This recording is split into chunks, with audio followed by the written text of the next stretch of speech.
Bonjour mes amis, que Dieu vous bénisse tous, qu'il bénisse en ouvrant la compréhension pour que chacun ait la conscience de ce que Dieu veut de vous. Que le Saint-Esprit fasse cela avec vous maintenant, là où vous êtes, pour qu'à partir du moment où vous vous lèverez, vous devez prendre des décisions, faire des choix.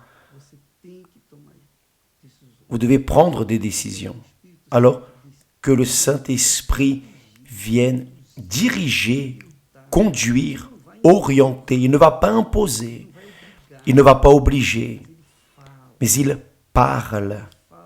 Il parle avec une voix audible dans la compréhension. Et la personne écoute et obéit. Et le corps remercie. Bien, aujourd'hui, j'aimerais vous parler d'un sujet très, très important en ce qui concerne l'éternité. Parce que demain, nous passerons la nouvelle année. Nous entrerons dans la nouvelle année. Et beaucoup de personnes font des plans, des projets personnels. D'ici peu, je parlerai d'une parabole que le Seigneur Jésus enseigne, intéressante. Il nous donne une parabole pour que nous pensions, raisonnions. Donc cela va vous aider à méditer avant d'aller à l'église ou aux plages, quel que soit l'endroit de ce monde, faire vos vœux et vos projets, etc. Voyez, faites attention. Dieu dit dans sa parole, « Voici, toutes les âmes sont à moi. »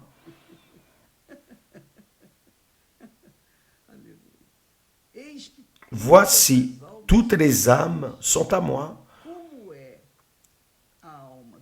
L'âme du Fils comme l'âme du Père. L'une et l'autre sont à moi. L'âme qui pêche, c'est celle qui mourra. Donc, il parle de manière incisive, pragmatique, il ne laisse aucun doute, il ne laisse aucune autre interprétation, aucune. Vous savez que tout ce que vous avez, ce que nous avons, ce que nous pensons être nôtre n'est pas à nous. En vérité, tout ce que nous avons est prêté. Vous qui me regardez maintenant, tout ce que vous avez maintenant est prêté. La même chose avec moi. Mes enfants sont prêtés, mon épouse est prêtée, les choses que j'utilise sont prêtées. Tout est prêté. Ma vie est prêtée. Mon âme est prêtée. Votre âme est prêtée. C'est la même chose. Tout ce que vous pensez être vôtre n'est pas vôtre. Ce n'est pas à vous, c'est prêté. Dieu a permis que vous puissiez l'utiliser comme le soleil. À qui est le soleil? Le soleil est prêté à toute l'humanité, à toute la nature. Dieu a prêté le soleil. Il a mis le soleil pour illuminer votre vie, etc. Qu'est-ce que je veux dire par là? Je veux dire que bien que vous comme moi ayons l'autorité sur notre âme, par exemple, nous avons l'autorité sur notre âme. Cependant, même ainsi, cette autorité a une limite de vie.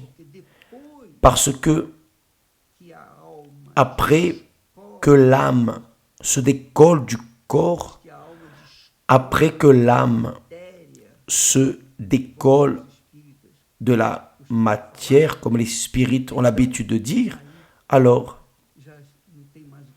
il n'y a plus rien à faire avec l'âme. Elle est déjà définie.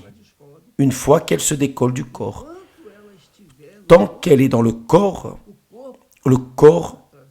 à travers l'esprit, l'intelligence, l'intellect, a l'autorité sur elle. Mais après, non.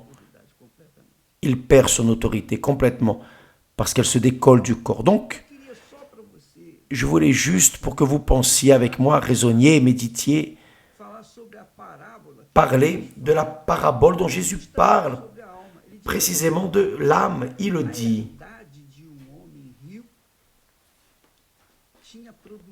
Les terres d'un homme riche avaient beaucoup rapporté. Et il raisonnait en lui-même, disant, « Que ferai-je, car je n'ai pas de place pour serrer ma récolte. Voici, dit-il, ce que je ferai. J'abattrai mes greniers, j'en bâtirai de plus grands, j'y amasserai toute ma récolte et tous mes biens. » C'était dans sa tête. Son cerveau, son esprit a dit, je vais faire ceci, ceci et cela. L'homme était intelligent, très sage, ce que tout le monde fait. Que vais-je faire l'année prochaine? Oh mon Dieu, que vais-je faire l'année prochaine? L'année prochaine, je vais entrer à l'université, je vais faire un cours professionnel, je vais travailler, je vais gagner de l'argent, je vais commencer la prochaine année avec une vie nouvelle. L'année prochaine, je vais me marier, je vais m'assembler à quelqu'un. L'année prochaine, je ferai ceci, cela ou encore cela. Donc tout le monde, maintenant, en ce moment, à la veille de la nouvelle année, tout le monde est en train de projeter quelque chose pour l'année prochaine. En train de projeter pour son âme. Mais là, il s'est dit, il a dit à son âme, après avoir parlé, je rassemblerai tous mes biens et je les mettrai dans mes greniers. Et je dirai à mon âme, mon âme, tu as beaucoup de biens en réserve pour plusieurs années. C'est vrai. Tu as beaucoup de biens en réserve pour plusieurs années, mais pas pour toutes les années, pour le reste de la vie, pour le restant de l'éternité. Alors il a dit, repose-toi, nous aimons nous reposer, mange, nous aimons manger, bois, nous aimons boire, et réjouis-toi, divertis-toi. L'être humain aime cela. Se reposer, manger, boire et se réjouir. Lui, cet homme de la parabole, a projeté tout cela pour son âme. Il a dit à son âme, intéressant, il a dit à son âme, mon âme, tu as beaucoup de biens en réserve pour plusieurs années. Repose-toi, mange, bois et réjouis-toi. Profite de la vie. Mais Dieu lui dit, insensé, insensé, Dieu l'a appelé d'insensé, cette nuit même, ton âme te sera redemandée. Et ce que tu as préparé, pour qui sera-ce?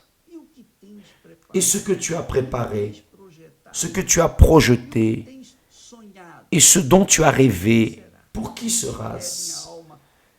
S'il te demande ton âme cette nuit, vous voyez que nous devons faire très attention, une très grande attention avec notre âme. Excusez-moi. Nous devons avoir toute notre attention envers notre âme.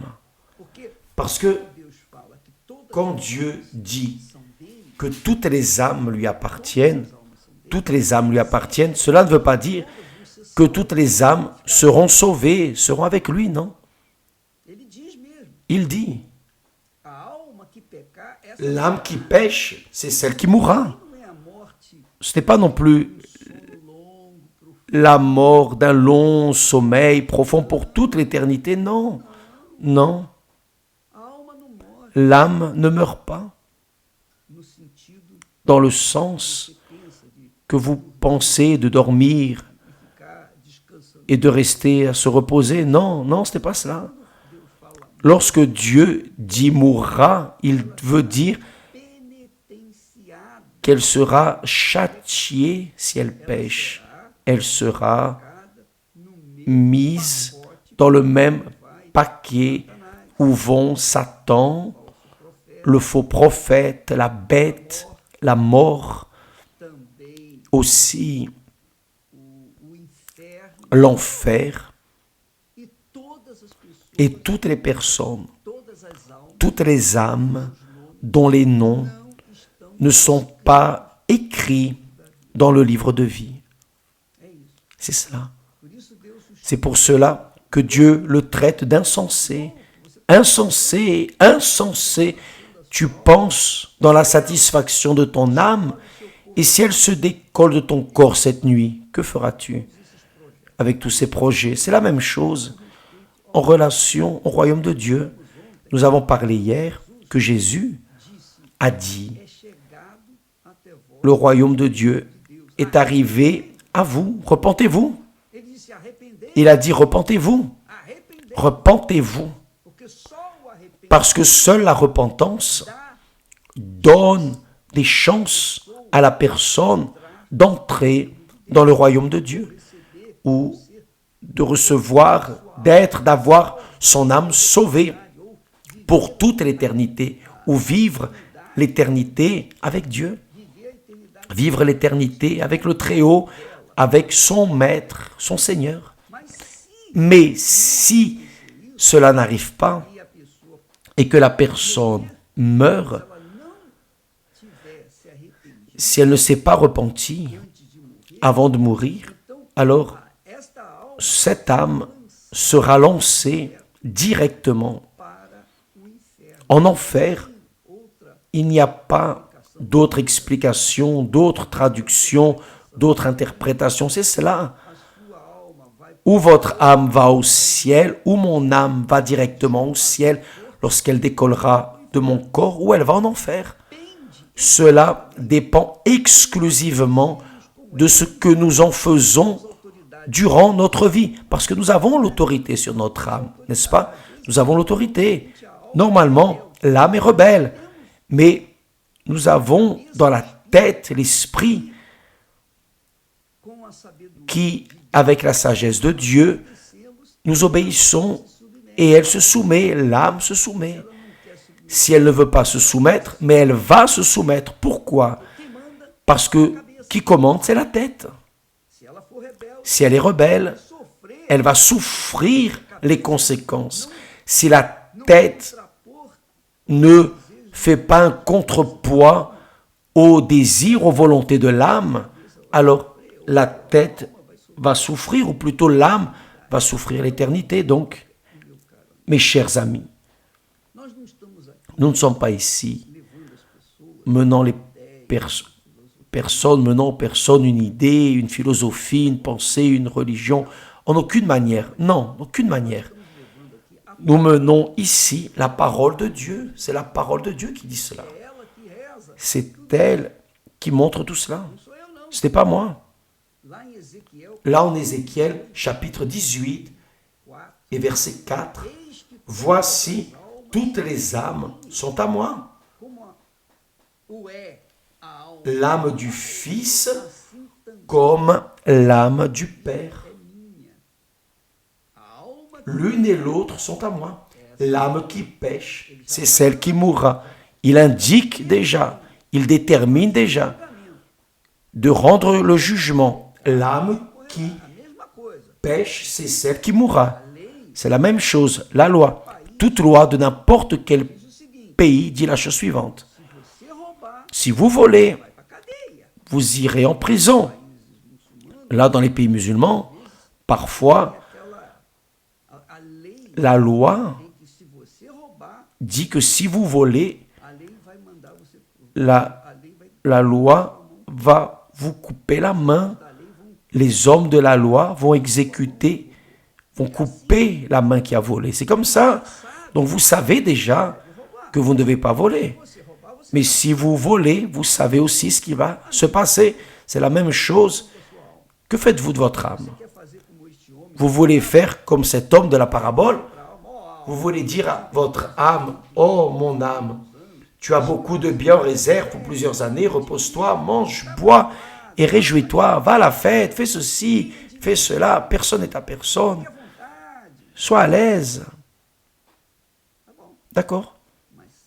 Mais sachez que le jour où votre âme se décollera de votre corps, en d'autres mots, le jour où vous mourrez, votre âme ne sera plus soumise à vos directions, elle sera soumise à la loi de Dieu, qui promet des bénédictions aux obéissants et des malédictions aux désobéissants.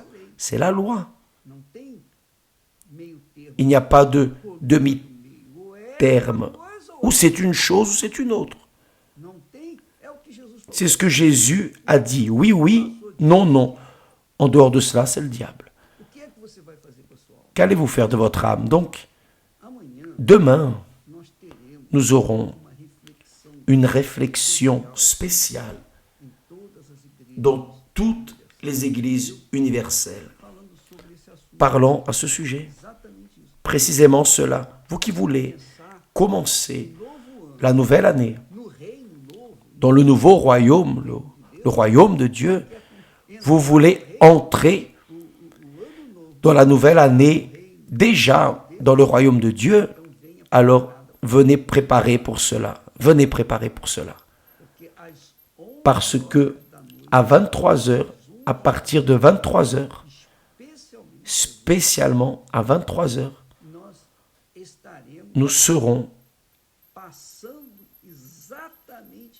en train de transmettre cet esprit à ceux qui veulent livrer leur âme au royaume de Dieu, qui veulent entrer dans le royaume de Dieu. Vous ne savez pas comment faire, nous allons vous expliquer. Nous allons vous expliquer. Nous allons vous enseigner, nous allons vous dire. Nous serons à 23 heures précises ici au temple de Salomon avec cette proposition pour ceux qui veulent entrer dans le royaume de Dieu. Et les personnes qui veulent auront l'opportunité de venir devant l'autel et là, livrer leur vie au Seigneur Jésus. Pour commencer alors la nouvelle année dans le royaume de Dieu. D'accord? Bienvenue. Vous qui désirez participer dans n'importe quelle église universelle, ce sera ainsi. Vous êtes notre invité. Que Dieu vous bénisse tous au nom du Seigneur Jésus et à demain.